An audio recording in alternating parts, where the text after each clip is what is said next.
quero cumprimentar a todos os irmãos e irmãs, você que está nos assistindo, com a graça e a paz de nosso Senhor Jesus Cristo. Como é bom estarmos aqui mais uma vez, através da internet, reunidos para meditar na vontade do Senhor, na palavra de Deus, que é sempre perfeita. O Senhor quer sempre o melhor para nós, mas para isso nós precisamos entender a sua vontade, e colocar o nosso caminhar segundo o seu querer, para que possamos desfrutar da bênção do Senhor em nossas vidas, amém? E hoje nós vamos falar sobre uma oração muito conhecida, a oração do Pai Nosso.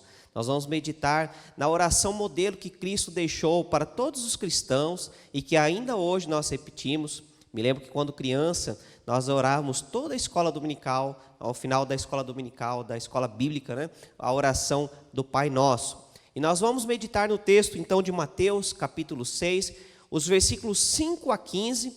Você pode estar acompanhando na sua própria Bíblia ou no texto que estará na sua tela. Mateus, capítulo 6, versículos 5 a 15, diz assim a palavra de Deus. E quando vocês orarem, não sejam como os hipócritas. Eles gostam de ficar orando em pé nas sinagogas e nas esquinas, a fim de serem vistos pelos outros. Eu lhes asseguro que eles já receberam sua plena recompensa. Mas quando você orar, vá para o seu quarto, feche a porta e ore a seu pai que está no secreto. Então seu pai, que vê no secreto, o recompensará. E quando orarem, não fiquem sempre repetindo a mesma coisa, como fazem os pagãos. Eles pensam que por muito falarem serão ouvidos. Não sejam iguais a eles, porque o seu Pai sabe do que vocês precisam, antes mesmo de o pedirem. Vocês orem assim: Pai nosso que estás nos céus, santificado seja o teu nome, venha o teu reino, seja feita a tua vontade, assim na terra como no céu. Dá-nos hoje o nosso pão de cada dia. Perdoa as nossas dívidas, assim como perdoamos aos nossos devedores. E não nos deixes cair em tentação, mas livra-nos do mal, porque teu é o reino, o poder e a glória para sempre. Amém. Pois se perdoarem as ofensas uns dos outros, o Pai Celestial também lhes perdoará. Mas se não perdoarem uns aos outros, o Pai Celestial não lhes perdoará as ofensas. Te convido a orar comigo nesse instante, a fechar os seus olhos, a levar o seu pensamento ao Senhor, a se desfazer agora de qualquer distração, mas estar realmente agora com o seu coração preparado para ouvir a vontade de Deus para a sua vida. Vamos orar. Pai, muito obrigado por mais essa oportunidade que o Senhor nos concede de meditarmos no Teu querer, na Tua Santa Escritura, que revela a Tua bondade, o Teu amor por nós. Pai, que os nossos corações estejam de fato preparados, que nós estejamos com sede e fome da Tua Palavra e que Teu Espírito Santo nos ilumine para que possamos compreender o Teu querer e viver segundo a Tua vontade. Que Teu Espírito Santo também nos capacite, porque nós somos incapazes de fazer isso sozinhos. Por isso pedimos o Teu auxílio, não apenas hoje, mas todos os dias, até que Cristo volte para nos buscar. Amém e amém. Querido, nós podemos aprender muitas coisas com a oração do Pai Nosso. Em primeiro lugar, o Senhor nos deixa claro que o que importa não é o tamanho da sua oração, e nem mesmo se as suas palavras são tão bonitas, O que importa não é a postura que você tem no momento, a postura física, se você está em pé, se você está deitado, se você está sentado. Nada disso tem importância. Mas o que de fato importa é o propósito do coração de quem ora. E é justamente sobre isso que fala a oração do Pai Nosso. O Senhor Jesus, ele inicia fazendo uma crítica à postura dos fariseus, que estavam apenas querendo aparecer, fazendo bonitas palavras nas suas orações realmente muito requintadas, cheio de oratória, para que as pessoas pudessem ver, gostavam de orar em público. E o Senhor Jesus também critica os pagãos, porque faziam apenas meras repetições, preces repetitivas, palavras sem sentido, vazias. E o Senhor Jesus mostra que não é isso que Deus quer de nós. Diante disso, os discípulos, eles perguntam para Jesus, mas, Senhor, então, como nós devemos fazer? Nos ensina. Nós vemos isso em Lucas capítulo 11, versículo 1, que diz, Senhor, ensina-nos a orar como João ensinou aos seus discípulos. Então, os discípulos, quando viram essa crítica de Jesus e a realidade, né, que era ali bem clara, da oração vazia dos fariseus e dos pagãos, eles pedem que Jesus os ensine, assim como João Batista fazia com seus discípulos, e como era muito comum que os mestres da lei ensinassem os seus discípulos, os seus alunos. O que eles olham para Jesus como um rabi, como alguém que era um mestre, e pedem: mestre, ensina-nos a orar como convém, como é da vontade de Deus, nós queremos fazer do jeito certo. Então Jesus nos deixa a famosa oração do Pai Nosso, né? Aliás, não é esse o nome da oração, Jesus não deu esse nome, esse é o nome que nós damos, né, para identificá-la de uma forma mais fácil de entendermos, né? Então, quando a gente fala da oração do Pai Nosso, nós já sabemos que é a oração modelo que Cristo nos deixou. Mas o que é importante nós termos claro na nossa mente agora é que é uma oração modelo, que não é para repetirmos ela, somente ela, e não haver nenhum outro tipo de oração.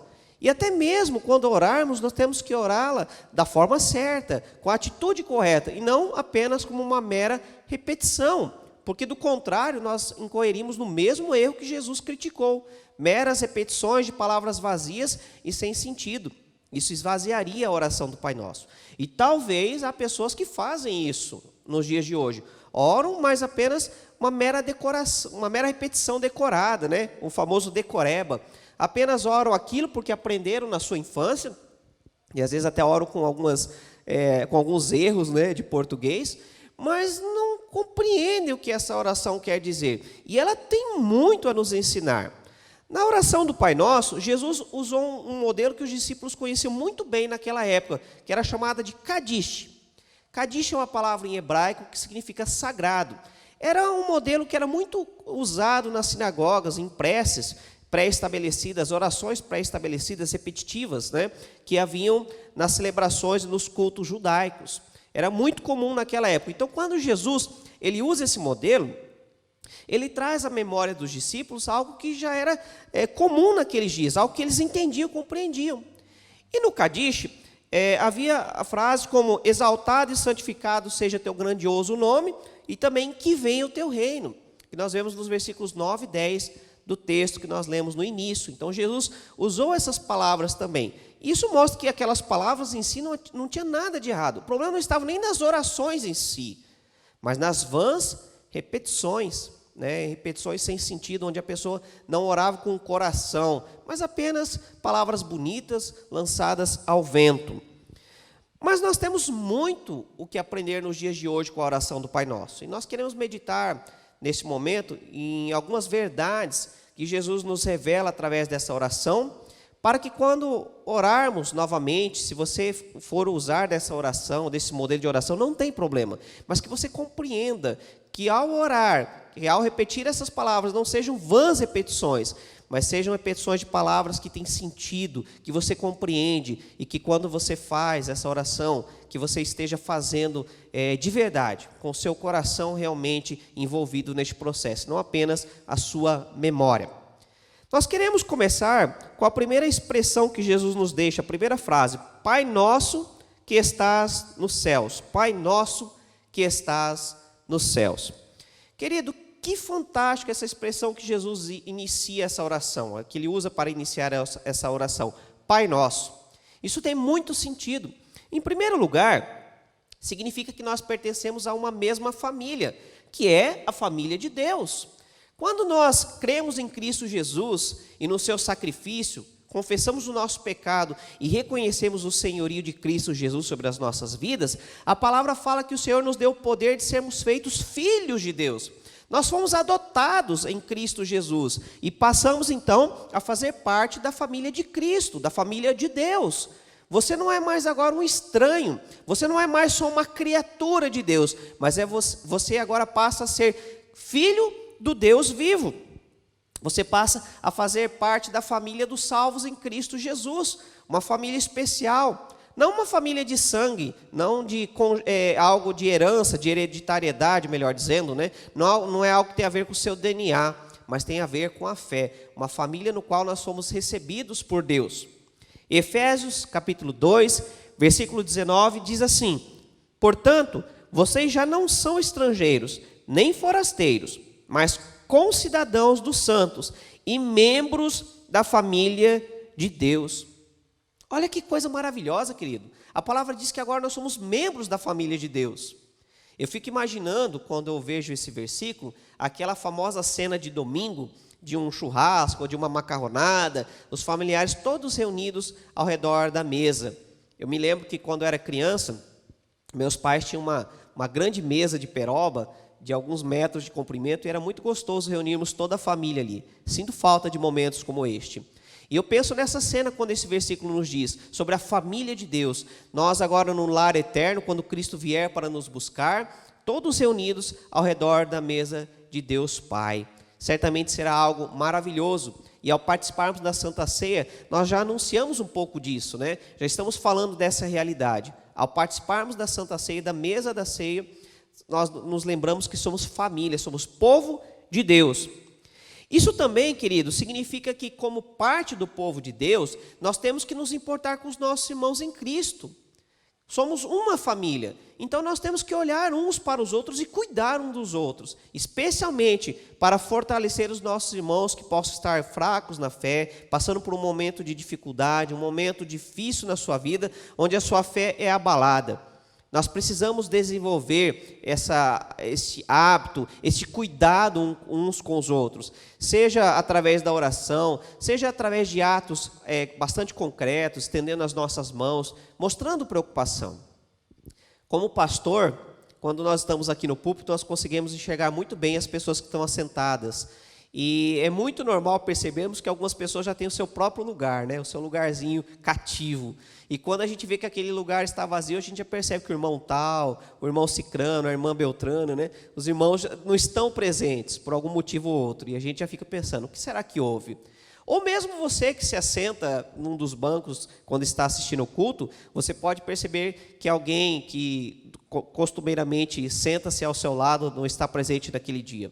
Isso é carinho, isso é cuidado. E aí a gente pode ligar para o irmão, para a irmã, tentar perceber se há algo que precisa da nossa ajuda, seja em oração, seja de uma forma bastante concreta, enfim. É muito bom participarmos da família do povo de Deus, tanto no âmbito espiritual, quanto no âmbito material. Aqui nós já desfrutamos desta família. Também significa, quando falamos Pai Nosso, que Deus não faz distinção de pessoas, que Deus não faz distinção de raça, de cor, de sexo ou de posição social, que o Senhor nosso Deus ama a todos igualmente. Nós sabemos que os judeus, eles olhavam para os não-judeus como gentios, esse era o termo usado. E muitas vezes os judeus até chamavam os gentios de cães, numa referência bastante pesada, depreciativa. Eles simplesmente não conseguiam conceber que Deus amava as pessoas fora de Israel também, e o plano de salvação era alcançar toda a humanidade, como foi concretizado na cruz de Cristo Jesus. E hoje nós também somos salvos. Hoje nós fazemos parte da família de Deus. Então o Senhor, ele recebe a todos, independente da sua etnia. Não importa se você é branco, se você é negro, se você é índio, se você é asiático, não importa. O que importa é o seu coração. Não importa nem a denominação da sua igreja. Me lembro que quando era criança, cantava uma musiquinha que dizia, não importa a igreja que tu és, se atrás do Calvário tu estás, se o teu coração é igual ao meu, dá-me a mão e meu irmão serás. Uma musiquinha que nós cantávamos na escola bíblica dominical, mas que fala uma verdade. Não importa a sua denominação, não importa se você pertence a uma outra confissão eclesiológica, o importante é participarmos da família de Deus, confessarmos Cristo Jesus como Senhor e Salvador de nossas vidas. Em segundo lugar, Jesus nos fala para santificarmos o nome de Deus, dizendo, santificado seja o teu nome, santificado seja o teu nome. Querido, isso mostra que nós temos uma missão nesta terra, de santificar o nome de Deus. E, aliás, santificar o nome de Deus era algo extremamente valioso na ética judaica do Oriente Antigo. Era algo muito importante. O judeu, ele dava muito valor para o nome de Deus. Tanto é que o nome de Deus, representado neste tetragrama que você está vendo, e ele tinha tanto cuidado no uso deste nome, que se perdeu a pronúncia. Algumas pessoas propõem que o nome seja Iavé, né? Mas Yahvé, na verdade, aqui é uma troca com as vogais da palavra Adonai. Adonai significa Senhor. A verdade é que, antigamente, o hebraico não se colocava as vogais, somente as consoantes. As vogais as pessoas, pelo hábito, pela pronúncia, conheciam, mas não se escrevia. E de tão pouco que era pronunciado o nome de Deus, se perdeu a pronúncia. Hoje, algumas pessoas falam que mais provável que fosse Yahvé, mas, na verdade, Yahvé é formada do uso das vogais da palavra Adonai, né? Então, quando o judeu ele via o tetragrama, ele não lia Yahvé, ele lia Adonai, porque ele tinha muito respeito pelo nome de Deus, até um temor, né, de usar indevidamente o nome de Deus. Então ele usava a palavra Adonai, que era um título dado a Deus, e não o nome propriamente dito. Mas nós não sabemos exatamente qual é a pronúncia hoje. Os maçoretas, que foram religiosos, muito cuidadosos quando iam copiar a Bíblia, né, antiga, quando iam copiar a Torá, eles tinham tanto cuidado com o nome de Deus, que quando eles iam escrever o tetragrama, eles tomavam banho, trocavam as suas roupas, escreviam o nome com ouro, depois eles tomavam outro banho, trocavam de roupas e aí continuavam a escrever o restante. Não estou dizendo que a gente precisa fazer isso, era apenas uma tradição que eles tinham, um cuidado. Mas a atitude de respeitar o nome de Deus, nós precisamos ter também nos dias de hoje. Querido, mas o porquê de tanta religiosidade?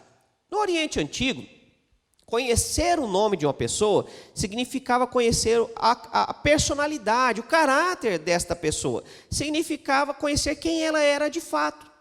Tanto é que nós vemos na Bíblia, muitas vezes Deus trocou o nome de personagens. Por exemplo, Sarai, que passou a se chamar Sara, Abrão, que passou a chamar-se Abraão. Nós vemos Jacó, que passou a chamar-se Israel. No Novo Testamento também nós vemos que Jesus trocou o nome de Paulo, que antes era Saulo, e daquele momento em diante ele passou a chamar-se Paulo, e por aí vai. Significava que naquele momento Deus estava mudando não apenas o nome, mas a própria essência daquela pessoa. Estava dando um novo significado para a sua história, mudando o que era o que vinha acontecendo até aquele momento, o antes, para o agora, uma nova vida, né? É interessante que no Apocalipse fala que nós receberemos um novo nome, que só nós e Deus conheceremos, um novo nome, uma nova característica, uma personalidade transformada, não mais marcada pelo pecado, mas marcada pela santidade de Deus em nossas vidas. Então, conhecer o nome de uma pessoa equivalia a conhecer quem era a pessoa. Não é à toa que em Êxodo, capítulo 3, versículo 14, o Senhor Deus se apresenta a Moisés apenas como eu sou o que sou. Quando Deus está usando essa expressão para referir-se a si mesmo, ele está dizendo que Ele é e isso basta. Ele é tudo. Ele é onipotente, ou seja, tem todo o poder. Ele é onipresente, ou seja, está em todos os lugares. Ele é onisciente, ou seja, ele tem conhecimento de todas as coisas. O Senhor é tudo, e tudo existe por meio dele. Então, quando ele diz, eu sou o que sou, ele está falando sobre a sua infinidade, a sua completude. Ele não precisa de mais nada, porque ele é tudo, e nós precisamos dele. Por isso, ele se apresenta como, eu sou o que sou. Quando Moisés diz, Senhor, mas eu vou lá para o seu povo no Egito, como eu vou me apresentar? Eu estou falando em nome de que Deus? E ele diz, eu sou o que sou. É interessante que um outro título usado pelos judeus para falar o nome de Deus é Hashem. Hashem significa o nome. Então é um título. Como nós hoje, quando falamos Deus ou Senhor, não é um nome propriamente dito, é um título, né? Então, quando eles falam Hashem, um nome, é uma referência a Deus. Quando eles dizem isso, então eles estão usando uma forma de se referir a Deus, mas de uma forma respeitosa, com cuidado, de não profanar o nome de Deus. Então nós temos que ter esse cuidado também. E é interessante que a voz passiva usada no verbo, que da expressão santificado seja o teu nome, indica uma convocação da parte de Deus para que nós venhamos a reconhecer a sua santidade e honrar o seu santo nome. Nós temos que santificar, ou seja, dar a devida honra ao nome de Deus. Isso é um dever nosso. E mais do que um dever, é um mandamento dado pelo próprio Deus. Em Êxodo, capítulo 20, versículo 7, o Senhor nos dá o seguinte mandamento: não tomarás em vão o nome do Senhor teu Deus, pois o Senhor não deixará impune quem tomar o seu nome em vão. Querido, quando nós falamos de tomar o nome de Deus em vão, eu não estou nem dizendo propriamente de certas expressões da nossa língua portuguesa. Por exemplo, ai meu Deus, né? Ou ainda as pessoas muitas vezes falam, se Deus quiser, e não que haja problema nessa expressão. O problema é quando isso se torna algo vazio. Muitas vezes as pessoas falam, se Deus quiser, mas de fato, elas não estão preocupadas com a vontade de Deus, porque não procuram conhecer a vontade de Deus. Desculpa. O pior ainda é quando vemos pessoas que se dizem tementes a Deus, mas que suas práticas são completamente contrárias à vontade de Deus. Pessoas que vão à igreja, que se dizem cristãs, que se dizem temente ao Senhor, estão todos os domingos no culto, mas na segunda-feira sua vida parece que não é influenciada em nada pela vontade de Deus. Cometem pecados, atitudes que denigrem o nome do Senhor, que envergonham o nome de Cristo Jesus. Você já ouviu aquela situação, quando alguém vem te falar da história de uma pessoa que se diz cristã e está cometendo certos atos indecorosos, né? E aquela expressão, mas fulano não é crente? Mas cicrana não é crente? Isso é um exemplo bem claro do que é não santificar o nome de Deus, envergonhar o nome de Deus. Nós temos o dever de santificar o nome do Senhor, especialmente através do nosso bom testemunho, da nossa vida, da nossa conduta. Isso não significa sermos perfeitos, mas significa buscarmos cumprir a vontade de Deus para o nosso caminhar. Em terceiro lugar, nós vemos que Jesus diz, venha a nós o teu reino, venha a nós o teu reino. Querido, isso aqui é uma expressão do que deve ser a nossa vontade, desejar que de fato o reino de Deus venha até nós. É interessante que mesmo sabendo que Deus tem todo o poder nos céus e na terra, e Ele pode impor a sua vontade, mas Ele não age dessa forma. O Senhor, Ele é soberano, mas não um tirano. Tem muita diferença. Ser soberano significa ter todo o poder. Ser tirano significa impor a sua vontade. E aqui nós temos que fazer uma observação. De fato, o Senhor, Ele exige obediência. E Ele é digno de ser obedecido. Exigir é você deixar bem claro o que precisa ser feito. Olha, você precisa realizar tal coisa, porque esta é a lei, essa é a coisa certa. Isso é exigir, é você deixar claro. E a palavra do Senhor exige obediência a Deus, se nós quisermos de fato viver segundo o seu querer. Mas exigir não significa que Deus nos obriga, que Deus nos impõe. Ele nos convida a obedecê-lo. É fruto de uma decisão, de algo de coração. Por isso, a oração, quando é feita apenas por repetição, de uma forma vazia, ela não tem valor algum. O nosso coração precisa estar envolvido no processo de oração. Tem que ser algo que vem de nós. De fato, o nosso desejo deve ser de que o reino de Deus venha até nós. Nós precisamos entender que o reino de Deus é basicamente o domínio, o reinado de Deus, ou ainda a soberania de Deus sobre tudo. Então, quando nós falamos reino de Deus, significa isso, a ação soberana, o poder de Deus sobre todas as coisas. Tudo está debaixo do comando de Deus. Isso é o reino de Deus. Quando, portanto, nós oramos, venha o teu reino, ao mesmo tempo é como se estivéssemos dizendo também, seja feita a tua vontade. As duas expressões estão muito ligadas. Venha o teu reino e seja feita a tua vontade. E ainda diz mais o restante, né? Assim na terra como é nos céus. Ou seja, assim como a tua vontade é feita lá nos céus, seja feita aqui na terra, em minha vida. Essa é uma oração de confissão e de pedido, de clemência. Senhor, que eu possa de fato fazer a sua vontade aqui na terra, assim como é feita a sua vontade lá nos céus. O nosso genuíno desejo deve ser então que Deus reine sobre todo o nosso ser, especialmente sobre a nossa vontade, porque a vontade humana, como ela é pecaminosa, né? Como a nossa tendência para o pecado. Nós já falamos sobre isso numa outra oportunidade. Falamos sobre a nossa tendência para o pecado e como precisamos da glória de Deus em nossas vidas, da misericórdia de Deus sobre nós e de sua graça que nos liberta do pecado. Então, realmente, que a nossa vontade seja submissa a Deus. Eu gosto muito de uma frase do reformista João Calvino, que ele dizia: Senhor, ofereço-te o meu coração pronta e sinceramente. É um desejo realmente de obedecer ao Senhor sem questionamentos, na certeza de que Deus tem sempre o melhor. Quando eu falo de questionamentos, eu não estou dizendo no sentido de buscar entender, Senhor, mas por que isso? Não é disso que eu estou dizendo, mas estou falando daquele questionamento da falta de fé, do ceticismo, da descrença, desse tipo de questionamento. E nesse sentido nós temos que obedecer ao Senhor, sem dúvida em nossos corações. Podemos até não compreender certas coisas, mas descansamos na certeza de que Deus nos ama e tem sempre o melhor para nós. Você crê nisso? Que você possa crer de fato. Sabemos também que o reino de Deus, ele ainda não está completamente estabelecido. Há uma famosa expressão que é já, mas ainda não. O reino de Deus já é uma realidade, já está entre nós, mas ainda não se completou. Vai se completar no final dos tempos, quando Cristo vier para buscar a sua igreja, e aí o seu reino será completamente instaurado. Mas nós já podemos desfrutar do reino de Deus.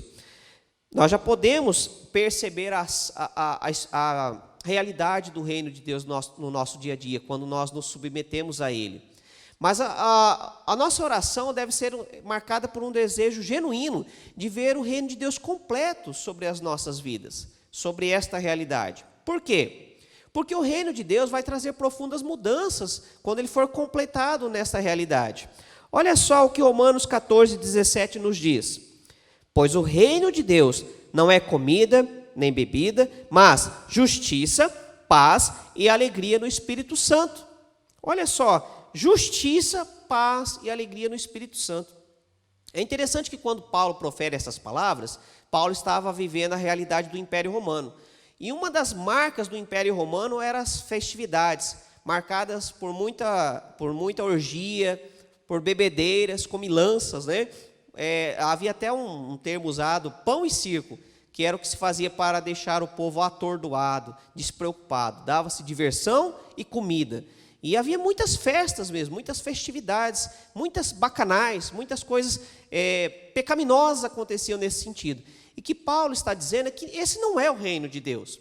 Mas o reino de Deus é marcado por justiça. Quanto precisamos de justiça? É marcado pela paz, a verdadeira paz que o mundo não conhece. E é marcada pela alegria verdadeira, porque vem do Espírito Santo. Não é uma alegria apenas trazida por danças, ou por drogas, ou coisas externas, mas é uma alegria perene, porque vem da parte de Deus para nós. E em quarto lugar, nós vemos que Jesus diz, seja feita a tua vontade. Ele nos deixa essa expressão, seja feita a tua vontade. Esse deve ser o nosso desejo. Como nós já dissemos, está muito ligado com o pedido anterior. Venha a nós o teu reino, seja feita a tua vontade. A oração aqui, ela é dirigida a Deus, é um pedido a Deus para que Ele modifique a nossa vontade, para que Ele faça com que a nossa vontade concorra com a vontade dEle, ou seja, caminhe junto, para que Ele transforme a nossa vontade, para que a nossa vontade seja de acordo com a vontade dEle, porque nem sempre é o que acontece. A verdade é que a oração é um meio pela qual Deus transforma a nossa vontade, fazendo-a, tornando-a semelhante à dEle. Muitas vezes quando nós oramos, Deus não vai atender o nosso desejo, mas Ele vai transformar a nossa vontade, o nosso desejo, para coincidir com a vontade dEle. Nós vimos isso na oração de Jesus, quando Ele pede, Senhor, Pai, se possível, afasta de mim este cálice. Contudo, que seja feita a sua vontade. Ali a vontade de Jesus era não precisar passar por aquilo, mas Ele já se submete à vontade de Deus, mas que seja feita a sua vontade, como de fato foi feita. Assim também deve ser a nossa oração. E quando a nossa vontade se casa com a vontade de Deus, então, Salmo 37, versículos 4 e 5, pode acontecer. Olha só o que diz: deleite-se no Senhor, e Ele atenderá aos desejos do seu coração. Entregue o seu caminho ao Senhor, confie nele, e Ele agirá.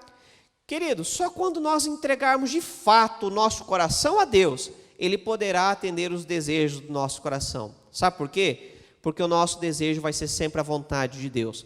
Não vão ser desejos pecaminosos, desejos vazios, egoístas, mas serão desejos realmente marcados pela vontade de Deus, direcionada. A nossa oração será direcionada pelo Espírito Santo e não pelos nossos desejos carnais, muitas vezes vãos, sem sentidos, egoístas, né, que não levam a lugar nenhum. Então, quando nós oramos segundo o Espírito, de fato Deus pode atender o desejo do nosso coração, porque primeiramente nós entregamos o nosso caminho a Ele, confiamos nele e deixamos Ele agir. E aí o nosso prazer está nele. Por isso diz, deleite-se no Senhor, tenha prazer no Senhor. E aí então Ele vai poder satisfazer o desejo do seu coração. Mas infelizmente o que nós vemos nos dias de hoje são muitas vezes orações egoístas, vazias. Orações egoístas porque pensam apenas em si mesmo. Eu não estou dizendo, querido, que você não possa fazer uma oração pedindo por algo que você precisa. Não é isso. Mas estou dizendo que muitas vezes a oração é tão egoísta que beira o pedido de que Deus faça algo pecaminoso por nós. Que Deus abençoe o nosso pecado, que Deus abençoe os nossos atos errados. Isso é uma oração egoísta, isso é um absurdo. E é isso que Jesus está criticando na oração do Pai, antes da oração do Pai Nosso, e dizendo que nós devemos orar da forma certa. A nossa oração deve ser direcionada pelo Espírito Santo de Deus, e não pelos nossos desejos. Queridos, tem pessoas que chegam com pedidos diante de Deus absurdos. Quase que como para que Deus encerre o casamento de outra pessoa, para que ela possa se casar, coisas desse tipo, né? Para que o mal aconteça com o outro. Tem pessoas orando pelo mal do outro, né? Me lembro daquela música lá, né, que fala sobre a vingança, né? Quando você tiver a vitória, as pessoas vão ter que ver e reconhecer isso. Querido, para com isso. Que oração de vingança é essa? Tem muitas pessoas que estão orando assim, desejando o mal do outro. E Jesus nos disse que nós devemos orar pelos nossos inimigos, para que eles se arrependam, para que eles conheçam a verdade, né? Então tome cuidado com orações que desagradam a Deus, ou ainda com orações que são apenas vãs repetições, meras repetições, não leva a lugar nenhum. Sabe, a pessoa não está nem mais refletindo no que está pedindo, apenas repetindo. Aquela oração muitas vezes de final de noite, quando a pessoa já está cansada e só antes de dormir faz uma oraçãozinha qualquer para não dizer que não orou nada, né? Muitas vezes uma repetição, Senhor abençoe e nos dê um bom sono, amém. Querido, que a sua oração seja genuína e verdadeira. Eu quero encerrar este primeiro momento, num outro instante, num outro momento propício, nós vamos estar falando um pouco mais sobre a oração do Pai Nosso, mas neste primeiro momento eu quero encerrar te perguntando como tem sido a sua oração? Como tem sido a sua atitude quando você entra em oração? Nos tempos de Jesus, os judeus estavam fazendo orações marcadas por arrogância, por fama, queriam apenas serem conhecidos, queriam apenas ficar nas esquinas, em lugares visíveis, nas sinagogas, queriam ter glória, vanglória, né? Não eram orações realmente elevadas ao Senhor com sinceridade. Eram orações como na parábola do publicano, onde o fariseu se achava, colocava ali toda a sua arrogância, se julgava melhor. E o publicano vem com uma oração singela diante de Cristo, diante de Deus, reconhecendo o seu pecado, né? Então nós precisamos tomar esse cuidado, para que a nossa oração não seja vã, ou ainda que não seja como os gregos faziam em os seus rituais, fazendo preces repetitivas e vazias, né, que também não tinham sentido algum. E muitas vezes as pessoas estavam fazendo isso naqueles dias. Então nós temos que tomar este cuidado. O pior ainda é que algumas pessoas estavam chegando ao absurdo de cometer o mesmo pecado dos Baalins, na cena do sacrifício de Elias, né, quando ele faz ali o desafio para que o verdadeiro Deus mandasse fogo sobre o sacrifício. E aí os profetas de Baal, os Baalins, chegaram ao ponto de se autoflagelar, de se cortar, de se automutilar, para que o seu Deus ouvisse a sua prece, como se assim a oração fosse mais forte, uma oração mais poderosa, né? Alguns estavam chegando naqueles dias até mesmo a este absurdo, e Jesus critica veemente esse tipo de oração. Querido, não faça isso. Você não precisa pagar promessas, você não precisa fazer sacrifícios tolos, de se machucar, de fazer coisas que não têm sentido algum. Você simplesmente pode orar a Deus. Não é por merecimento. Se você acha que merece alguma coisa, você ainda não entendeu a oração do Pai Nosso. Se você acha que merece algo de Deus, você ainda não entendeu o amor e a graça de Deus. Nós não merecemos, mas ainda assim Ele se compadece de nós. Quando nós pedimos, não é porque merecemos, porque fizemos tudo certinho, porque fomos bons meninos, tiramos nota 10 na prova e agora merecemos um presente de final de ano. Não tem nada a ver com isso. Tem a ver com reconhecer que precisamos urgentemente de Deus, da ação de Deus em nossas vidas. E Deus sabe disso, e nos ouve, e nos atende. A oração, infelizmente, naqueles dias, tinha se tornado uma tentativa de impressionar Deus, ou pior ainda, de impressionar os homens. E não deve ser dessa forma. Era isso que Cristo estava criticando. Que Deus seja de fato o Pai Celeste, e não o teu mordomo. Que Deus seja o teu Pai, o Senhor da sua vida, e não o mordomo a seu serviço, de seus desejos, de suas vontades, e que muitas vezes podem correr o risco de serem contrárias à vontade de Deus. Que o nome de Deus seja respeitado, seja santificado por nós, que essa seja a nossa real preocupação, em santificar o nome do Senhor. Que Deus reine sobre todo o nosso ser, que realmente o reino de Deus venha até nós, e finalmente, que a nossa vontade seja a vontade de Deus. E se a nossa vontade não for segundo a dele, que a gente tenha coragem de renunciar. Senhor, eu renuncio a minha vontade, porque ela não condiz com a tua vontade. Mas eu assumo a tua vontade para a minha vida, porque o Senhor tem sempre o melhor. Vamos orar. Eu te convido a fechar mais uma vez os seus olhos e orarmos nesse instante. Pai, obrigado pela oração do Pai Nosso, que tem tanto a nos ensinar.